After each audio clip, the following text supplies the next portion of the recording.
Hello my snacks, welcome back, my name is Jack. A bro gets dunked on for just trying to look nice for a date. Man tries to portray guilt online for being a sleazebag, only for the victim of the affair to come online and come across it all. Classic case of a man not knowing how the bodies work, and other examples of slimy behavior today. Beginning with this story, and today I screwed up. Today I screwed up by getting in the car with 3 white girls as a black male in Mississippi. So this happened back on Wednesday. I'm a 16-year-old male, a junior in high school, and I don't have a driver's license until I turn 17 in December. I am a football manager for my school's football team that gives players water and whatnot. The way fifth block sports usually work for football and track athletes is that they usually drive or ride the school bus from my high school to our middle school where the football field and track is. So Wednesday afternoon, I went to use the bathroom at school as fast as I possibly could and still missed the bus to the middle school. I went around the entire parking lot and nobody gave me a ride there. Either they were full or they drove off without rolling down the windows. So I had to find a car with a few white cheerleaders. They were going to the elementary school to practice. I asked them for a ride and they said, sure. So I obviously took the offer and rode with them. But here's where things start going south. They tell me that they are supposed to go to the elementary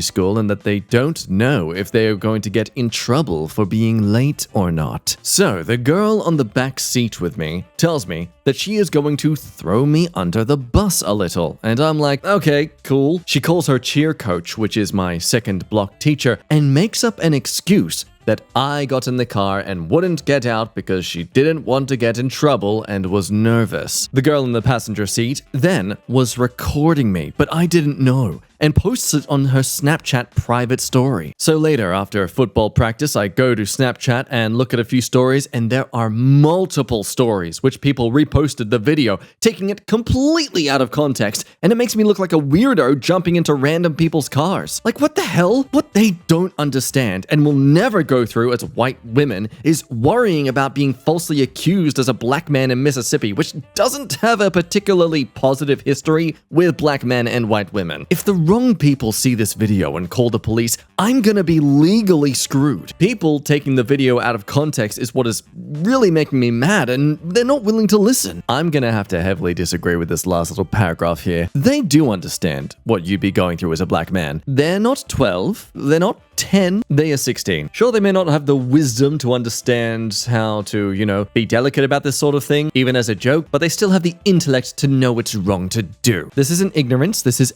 arrogance. That, or they admit that they're just completely stupid. Comments are quick to hope that this is the worst of it, hopefully. But it's amazing how just after accepting a ride with someone, after accepting strangers' generosity, you're now having to completely backpedal your life in a way to protect your integrity. Like, honestly, it's kind of saddening to see how many people who are themselves black and are experienced in this, to the point where it's not even hey, I'm sorry you experienced this, I experienced it too. It was like, you screwed up. This is your fault. Like, damn, it's like the complete opposite reaction that women have for each other when they're equally assaulted. Come on, men. Where's the empowerment? Where's the support? Thought men were meant to be better at everything. Honestly, reading through all these comments and how many people are basically saying, yeah, that's basically the norm there. You should have known better. I mean, wow, guys. I kind of thought we were done with this sort of behavior back in the 80s, but yeah, I guess not. Over now to True Off My Chest, where a man challenges the norm of if you want girls to like you, be an a-hole. First time I dressed up for a double date and my friend didn't like it. So my friend Joel is 20 and he asked me, a 21 male, to join him for a double date with Jean, 20 female, and her friend Sam, 19 female. Joel got a date with Jean, but she wanted to make it a double date, as she wanted to introduce Sam to the dating scene in a more friendly kind of way. I agreed to it, but Sam wasn't amused by the idea of me being her date, but agreed because she was happy with just the experience. Why? Well, me and Joel are two totally different types of guy. He is the charming and athletic guy, while I am the chubby and more reserved one. Doesn't help, I am balding this early in life. The times I have met her at university has been while I am wearing the same clothes. I have a set of clothes only for university, sort of like a self-imposed uniform. Every day is different, but I repeat weekly. So this thing's already on a great start. This man has already been told he has the ick in this woman's eyes because she's not not like Joel, and first impressions of him are of someone who only has the same basic attire throughout the week. To an incel, this seems like a lost cause. So you might be shocked to know, as I spoil it later on, Sam ends up gushing for this guy. How so? Well, yesterday I got my hair cut as low as possible without going into shaving. I fixed my beard, and I have to say, I was looking mighty fine. Got out my brand new clothes. Now, after today, we had our double date after 2 p.m. I arrived late, but only by 5 minutes. Joel was texting me like crazy until I arrived holding a rose for Sam. I am a bit corny, but I thought it would be a nice gesture. Joel wasn't happy for some reason. Jean looked surprised, but Sam, she smiled widely and her eyes sparkled a bit. We started our date and Sam and I are having a bit of a blast. We decided to go out bowling before going for ice cream in recommendation from Sam. We got along, but not really enough to say I like her more than a friend. Maybe a second date, solo this time, would be nice. As we are hanging out, I could feel glances from Joel and small smiles from Jean. I know Jean is smiling because Sam is having fun, but I didn't know why Joel was so angry with me. Well, after the date, Joel unloaded on me. How I was cringe for bringing Sam a rose, that I was there to entertain Sam, not distract Jean from him, that I dressed too formal and fancy. Oh, but God, I was only wearing a white shirt, flannel overshirt, and jeans with my Converse. That's not even dressed up. He also said I should have stayed at home if I was going to act like I did at the date. I just talked with Sam, shared a meal with her, and went to get her favorite ice cream from her favorite store. He was there, and Jean was 100% on board with the ideas. I mean, I barely talked with Jean. He had all the playing field for himself. It's not my fault Jean was more interested in seeing her friend happy. There's an update, but to go to the comments quickly. Absolutely this. Joel is just salty because he expected to put in zero effort and still be considered the catch between the two of you. I guarantee you, he only brought you along because he thought you were a great comparison for him. As you can see, Jean, compared to my local male social group, I'm clearly the biggest catch, so... What do you mean you look for personality as well? What the hell is that? Which muscle is that at the gym? Is that in the abs? Others even theorize that maybe Jean was actually never into Joel and just used it as an excuse to get Sam out on a date as well. And upon recommending that he should definitely give Sam another go, he is actually keen to. And how does that turn out? Well, we come to the update to also learn a bit more about Jean and Joel.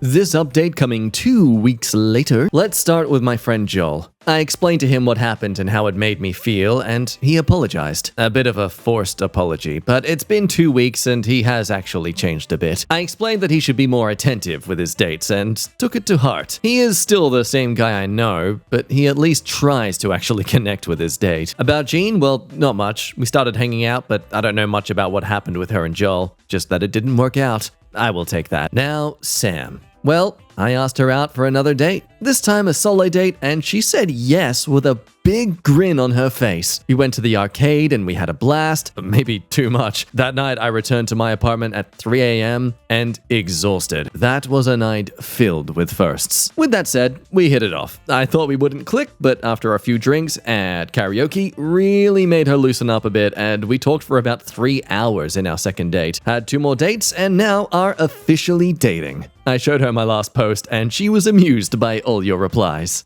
Heresy! Pursuing a relationship with the motivation of finding things you actually connect together in? Putting in an effort into how you look beyond basic attire? And being the bare minimum of a gentleman? Impossible! That's never worked in all the women I've tried to pursue who are clearly vain and narcissistic, but I always ignore that because they have boobs, so I'm like, ooh...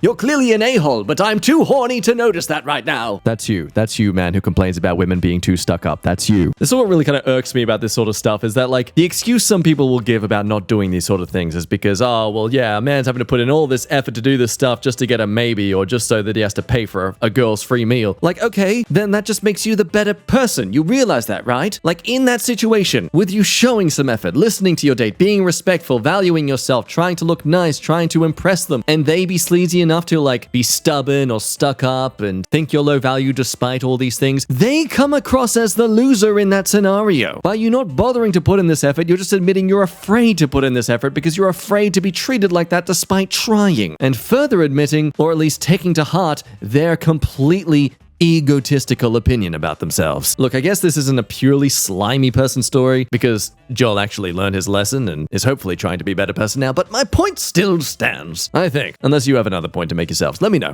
Let's move on now back over to today I screwed up with someone about a month ago whose mind is very peculiar. This weird justification dance they do, which again, as I've mentioned earlier, reeks of a man who's clearly motivated more so by their horniness rather than the clarity. Seriously, the guy thinks he got back at this woman by sleeping with her after she invited him to. Thanks for letting me use you for my benefit, loser. I'll show you! Yeah! Take this and all these other things you clearly actually want. Today I screwed up by sleeping with a girl who was, and still is, in a relationship. So this happened years ago, but soon I'll return to my city again and it's planned a reunion where I should meet with her again. Almost 6 years ago, I became friends with a group of people from different classes in my school. And in this group, there was this girl, Virginia, a fake name. She was, and still is, incredibly stunning, and I fell almost immediately for her. But she was dating another guy of the group, who was also one of my closest friends there, so I never made a move on her or anything.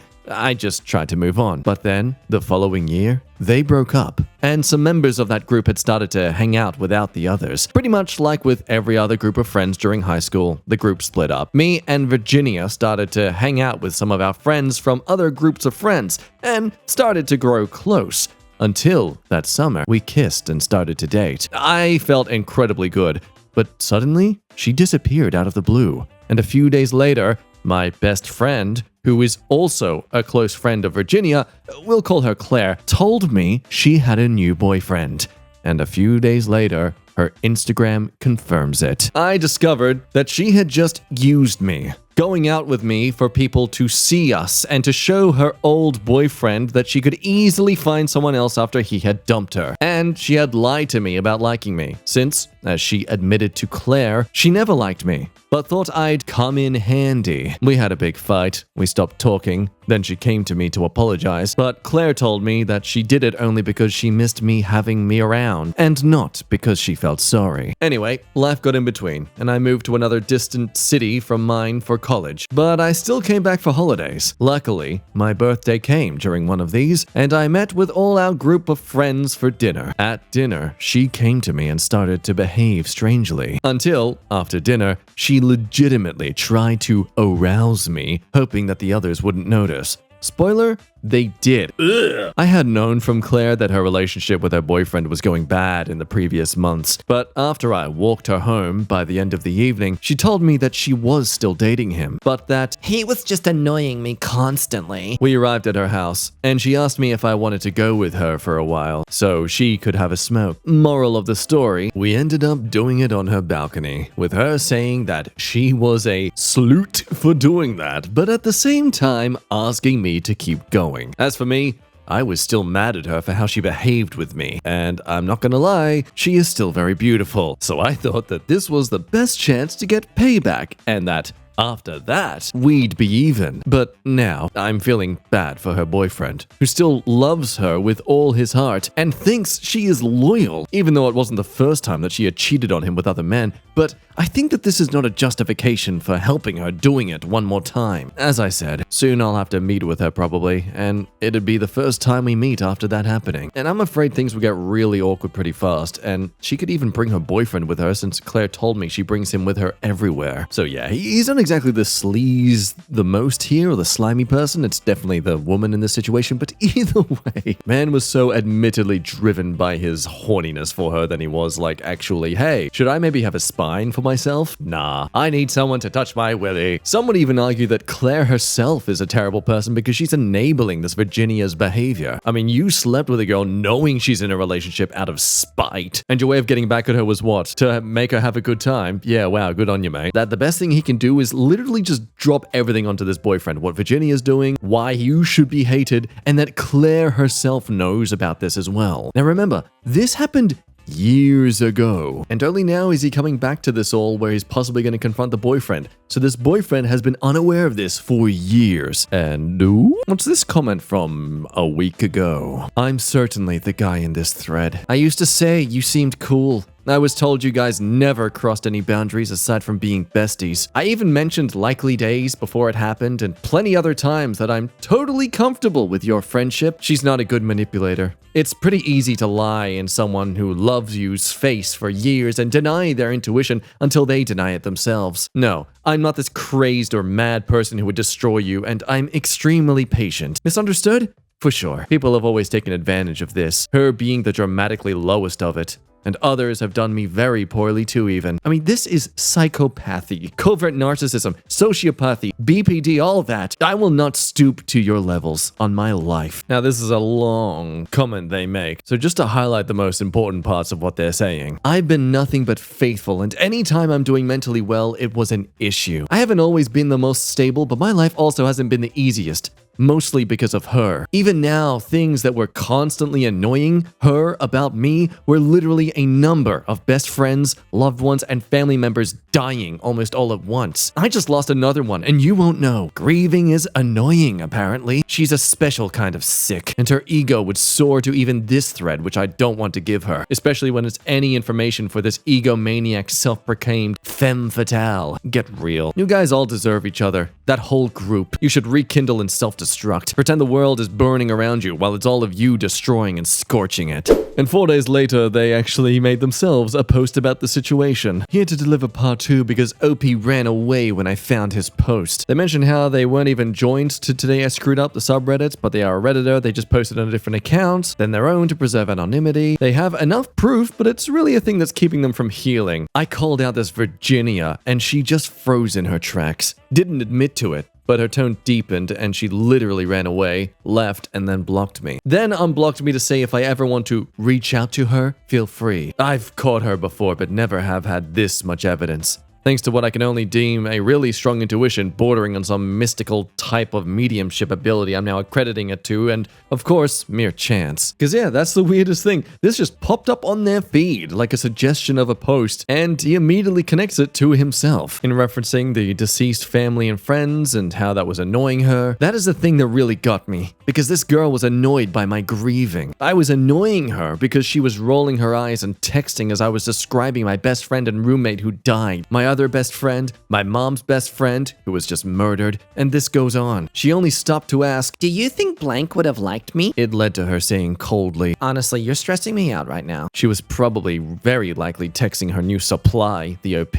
and I was interrupting her flirting. The gall. So if you're reading this, if she doesn't respect him, why should I? Logic is validating someone who was remorselessly stealing someone's right to grieve. Now you're both stuck with that burden equally. Mentioning other issues like he couldn't even mention a female coworker by name, and basically had to live like this constant jealousy over his head. Overall, I'll be honest, there's just a lot of rambling about how much they regret this stuff, and the spiteful behavior this woman portrayed and put up, and how he feels foolish for falling for her love bomb phase, etc. Understandable. Man's very hurt. So you think it's kind of resolved, right? It's pretty clear that this person's found and caught them out. But what's this from the OP of the original story? Replying to the comment that person left on this story, I'm so sorry about what happened to you, and I don't want to sound harsh, but I'm pretty sure that you're not the guy I'm talking about in this thread. Because said couple is still together and the guy is still completely in love with her and doesn't even think about leaving her. So yeah, best of luck to you, and I hope you'll recover from this, but I'm not your guy. And what has me possibly believing their side of things? So this allegedly cheated boyfriend says the OP ran away when I found his post. But then in another paragraph down in that story says, I sent OP a message but quickly blocked him after because what is there to gain? So wait, you silenced him from being able to respond to you. They didn't run away then, did they? Which then also leads me to wonder, like, was this woman actually cheating on him, or was she just becoming just a genuine state of being overwhelmed by all the grief he was going through, and maybe even stressed from him projecting this sort of theory onto her that she was cheating? I mean, maybe she was having some sort of emotional affair or just emotional escape that he deems to be cheating. I don't know. Either way, it does make me kind of question if he just destroyed his relationship over a story that he actually wasn't a part of. Ugh, I can feel a tinfoil hat just growing on top of my head. Over in true off my chest, my husband got a husband stitch behind my back, and a year later, I can't get over it. Now, for those of you who don't know, a husband stitch is an extra stitch done on the vagina after birth to make it tighter for the husband. I'm a 25 female, and I gave birth a year ago, and my husband, 34, was a surgeon at the hospital I delivered. and was asked by his colleague, the obgyn, if he wanted an extra stitch. My husband said yes because he... Oh, I thought it would make the kinky times better for the both of us. I didn't notice as I was out of it, but I was in a lot of pain afterwards. Since it was my first kid, I was not sure if it was normal or not. I kept asking the nurses who told me it might be because of the husband stitch. I asked her what that was, and she explained to me. Oh, A+ work to the nurse there. Call it out, but still play that, that ignorance card. Like, oh, maybe it's this thing that I know is definitely a bad thing, but I'm gonna act like it's just, I'm clueless myself. Sorry, husband, for getting you called out for your disgusting behavior. I thought at first the doctor had just done it, and I wanted to report him, but then my husband said he had agreed to it. I felt violated. This wasn't the first time a man violated my body. I was a molestation victim as a child, but this was the first time it was someone I loved. When I told him this, my husband was extremely angry. He said he did it for both of us, and he didn't think it was such a big deal, that he didn't know it would cause issues. I pointed out that he was a neurosurgeon and that he wasn't an obgyn. Look, I know I'm probably pronouncing that wrong, but shush.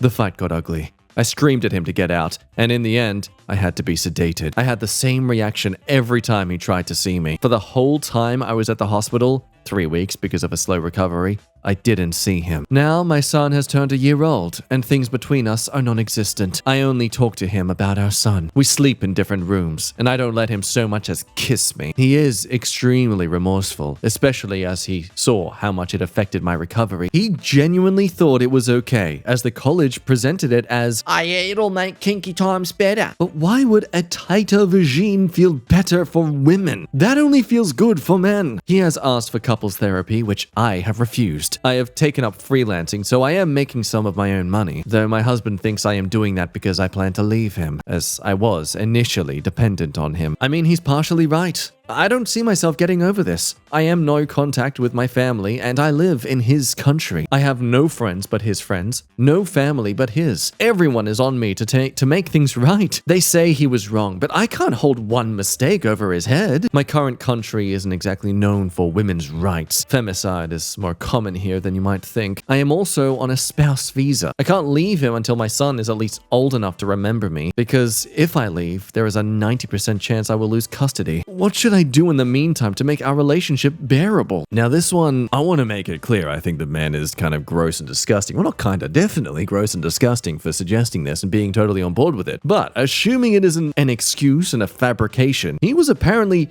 taught this, that this is just a fun trick to fasten up the repair process, I guess. So you can argue this is genuine ignorance versus, selfish, disgusting motivation. But at the same time, you can also argue that any basic research into women's pleasure would be that, no, that isn't better for the woman. I mean, what do you do when you're tasting something really nice and delicious? Does your mouth shrink up? Do you lose all salivation? No. You enjoy that first slice of pizza, and then you have the other 8 slices within 10 minutes. I mean, that and the basic common thought process that, hey, if my genitalia expands when I'm aroused, then yeah, theirs would too. Because it wants to accept you into them. Anyway, I heard a doc reaction to the husband stitch. Sure, how small do you need me to make it for you? And I don't think anybody would ask after that. And this is the thing. The ironic thing about a husband stitch is that it makes it so painful and unenjoyable for the woman that she doesn't even want to sleep with you anymore. There's some other arguments that this is actually illegal, at least in 51 countries, has no medical benefit, and is just mutilation in the most basic sense. But it makes sense if you consider the women to be sex toy bangmaids instead of people with agency. But yeah, this comment section has an astounding amount of people discussing their experiences with being suggested and told this. Granted, some of them are clearly, it was made as a